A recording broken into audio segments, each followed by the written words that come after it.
বোমাতঙ্কের জেরে খালি করা হচ্ছে দিল্লি হাইকোর্ট।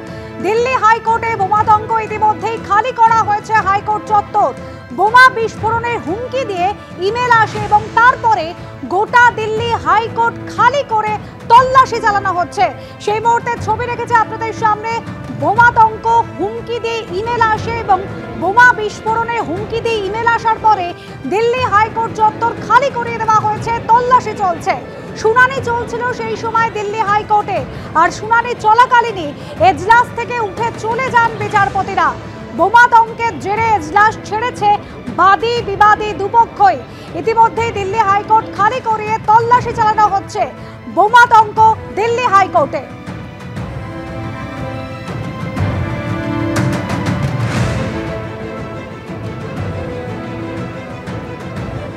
ये लॉयर जो ऑथराइज उनके एडवोकेट होते हैं वो उनके पास बनाते हैं, तो वैसे बिना पास की कोई किसी प्राइवेट आदमी की एंट्री नहीं होती है।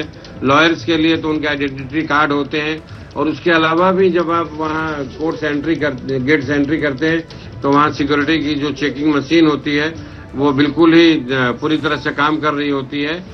और मैं बार बार ये बताना चाह रहा हूँ कि जो पिछली बार बम ब्लास्ट के बाद काफ़ी सिक्योरिटी में चेंजेज हुए हैं, इसको हम लोग कम नहीं आंक सकते, लेकिन फिर भी जो जिसने शरारत करनी है और जिसने समाज में गंदगी फैलाना है और तबाही करनी है वो तो और भी नए नए रास्ते अडॉप्ट करते हैं। বোমা বিস্ফোরণে হুমকি দিয়ে ইমেল আসে এবং তারপরে বোমাতঙ্কের জেরে বাদী বিবাদী দুপক্ষ যে শুনানি চলছিল সেই সমস্ত শুনানি আপাতত বন্ধ করে দেওয়া হয়েছে। বিজেন্দ্র সিংহ আমাদের প্রতিনিধি রয়েছেন আমাদের সঙ্গে টেলিফোন লাইনে। বিজেন্দ্র, কি ধরনের হুমকি আসে এবং তারপর কি অবস্থা এখন? দেখো, একটা ইমেল এসছে দিল্লি হাইকোর্টের যে অফিসিয়াল ইমেল অ্যাড্রেস রয়েছে সেখানে, এবং সেটাতে বলা হয়েছে কি 2টোর পর বোমা বিস্ফোরণ হবে, এবং সেখানে তারা সতর্ক করছেন হাইকোর্টকে। তামিলনাড়ুতে এবং অন্য জায়গাগুলোতে এই দিনই ব্লাস্ট হয়েছিল সে কথাও বলা হয়েছে। তারপরে 3টি কোর্টরুমের বলা হয়েছে যেখানে বোমা বিস্ফোরণ হতে পারে। এই 3টি কোর্টরুমকেই এখন খালি করে দেওয়া হয়েছে। পাশের কোর্টরুমে যেখানে হিয়ারিং চলছিল সেটাও খালি করে দেওয়া হয়েছে, এবং যারা যারা এখন ছিলেন শুনানি চলাকালীন তাদেরকে সেখান থেকে বের করা হয়েছে।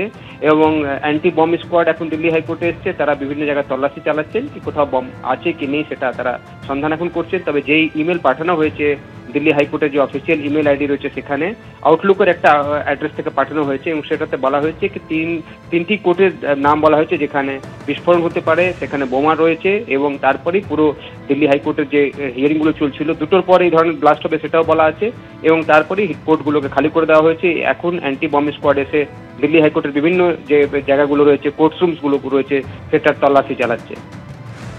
বিজেন্দ্র সঙ্গে থাকো। এভাবে ইমেল এসেছিল এবং যে ইমেলে বলা হচ্ছে যে দুপুর 2টোর পর বোমা বিস্ফোরণ করা হবে, এবং এই হুমকি ইমেল আসার পরেই কিন্তু 3টে রুম একেবারে বন্ধ করে দেওয়া হয়েছে। শুনানি চলছিল, সেই শুনানি বন্ধ করে দেওয়া হয়। শুনানি চলাকালীনই এজলাস থেকে উঠে চলে যান বিচারপতিরা, এবং যে অবস্থা হাইকোর্ট চত্বরের বাইরে এই মুহূর্তে দাঁড়িয়ে রয়েছেন বিচারপতি এবং কৌশলীরা। বম স্কোয়াড এসেছে এবং তারা একেবারে খানা তল্লাশি চালাচ্ছে। দেখা হচ্ছে কোথাও কোনো বোমা রয়েছে কিনা। যেভাবে ইমেল আসে, যে হুমকি দিয়ে ইমেল আসে, তারপরে আপাতত দিল্লি হাইকোর্টের সমস্ত শুনানি বন্ধ রয়েছে। বিজেন্দ্র সিংহ রয়েছেন আমাদের সঙ্গে। বিজেন্দ্র, ইতিমধ্যে বম স্কোয়াড এসেছে, তারা খুঁটিয়ে দেখছে। হ্যাঁ, যারা ছিলেন লয়াররা এবং যারা ক্লায়েন্টরা ছিলেন, যাদের মামলা ছিল আজকে, তাদের সবাইকে কোর্ট থেকে বের করা হচ্ছে, গেটের দিকে নিয়ে আসা হচ্ছে, এবং ভেতরে এখন অ্যান্টি বম স্কোয়াড রয়েছে তারা রয়েছে। এবং যে ইমেল এসছে দিল্লি হাইকোর্টের অফিসিয়াল যে এনআইসির অ্যাড্রেস রয়েছে দিল্লি হাইকোর্ট @nic.in, সেখানে ইমেলের মধ্যে সাবজেক্টটা হিন্দির মধ্যে লেখা আছে, কিন্তু বাকি সব যে ডিটেলসগুলো রয়েছে কোন কোন কোর্টে ব্লাস্ট হতে পারে সেসব কথাগুলো ইংরেজিতে লেখা রয়েছে। এবং হাইকোর্ট স্টাফসগুলোকে অ্যালার্ট করে এই ইমেল এসছে দিল্লি হাইকোর্টের অফিসিয়াল ইমেল আইডিতে। এখন যেখান থেকে ইমেল এসে সেটাকেও ট্র্যাক করার চেষ্টা করা হচ্ছে কারা ইমেল পাঠিয়েছে। তার সঙ্গে সঙ্গে এখন প্রিকশন হিসাবে পুরো কোর্টরুমকে খালি করে দেওয়া হয়েছে, এবং দিল্লি হাইকোর্ট থেকে যারা লয়াররা ছিলেন এবং যাদের মামলা ছিল তারা এসেছিলেন, তাদেরকে সবাইকে বের করে দেওয়া হয়েছে। এবং অ্যান্টি বম স্কোয়াড এক কোনায় কোনায় তল্লাশি নেওয়া হচ্ছে, বিভিন্ন কোর্টরুমগুলোর তল্লাশি করা হচ্ছে। কোথাও যদি সন্দেহের কোনো জিনিস পাওয়া যায় সেক্ষেত্রে সেটাকে নিষ্ক্রিয় করা হবে, কিন্তু এখন অবধি কিছু পাওয়া যায়নি। তবে তল্লাশি চলছে, এবং বাকি যে জায়গাগুলো রয়েছে কোর্টরুমের সেটাকেও খালি করা হচ্ছে। যারা সেখানে রয়েছেন তাদেরকে বলা হচ্ছে বাইরে যেতে। উকিল জজ যারা রয়েছেন সবাই এখন তাদের কোর্টরুম খালি করে দিয়েছে। একেবারে বিজেন্দ্র সঙ্গে থাকো, বিভিন্ন কোর্টরুম সেটা একেবারে তল্লাশি চালানো হচ্ছে, তবে এখনো পর্যন্ত সন্দেহজনক কোনো বস্তু মেলেনি। দিল্লি হাইকোর্টে বোমাতঙ্ক আজ দুপুর 2টোর পর উড়িয়ে দেওয়া হবে হাইকোর্ট, এরকম ভাবে মেল আসে। সেই হুমকি মেলের পরেই কিন্তু দিল্লি হাইকোর্ট খালি করে তল্লাশি চলছে। একেবারে শুনানি চলছিল 3টি কোর্টরুমে, সেই সমস্ত কোর্টরুম আপাতত এসেছেন বম্ব স্কোয়াডের প্রতিনিধিরা, তারা তল্লাশি চালাচ্ছেন। হাইকোর্ট চত্বরের বাইরে এভাবেই দাঁড়িয়ে রয়েছেন বিচারপতি এবং কৌশলীরা। সমস্ত শুনানি বন্ধ রাখা হয়েছে। বিজেন্দ্র সিংহ রয়েছেন আমাদের সঙ্গে। বিজেন্দ্র, কোন আইপি অ্যাড্রেস থেকে এই ধরনের হুমকি মেল পাঠানো হলো তা কি ট্রেস করা সম্ভব হয়েছে? দেখো, একটা যে অ্যাড্রেস হচ্ছে kanimoji@outlook.com, এই ইমেল অ্যাড্রেস থেকে এসছে। দিল্লি হাইকোর্ট @nic.in, যেটা দিল্লি হাইকোর্টের অফিসিয়াল এনআইসি অ্যাড্রেস বা সরকারি অ্যাড্রেস রয়েছে, সেটাতে ইমেল এসছে।